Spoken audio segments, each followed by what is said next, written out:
がとう。元気でみんな過ごしてください。ドッキリスタードッキリスタードッキリZagrebu sudima su Nozojočku. Jo kako des. Jesmo primijetili jednu stvar što je Viktor Slan rekao drugačije, nešto piše po pismu? Bokula.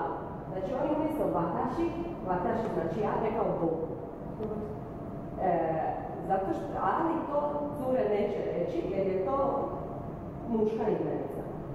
Znači muškarci mogu reći ženske, jer to znači, to je nešto pristojno, ali obrnuto je onako prilično neprihvatljivo za srednji nekakav normalan sloj kućanstva, osim za ove posebne subkulture.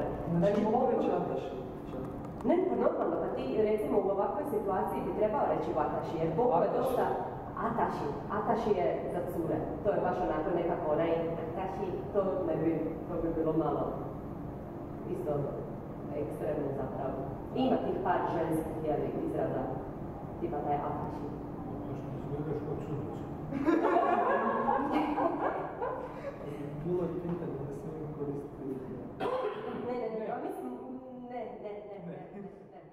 ありがとう。元気でみんな過ごしてください。ドッキリ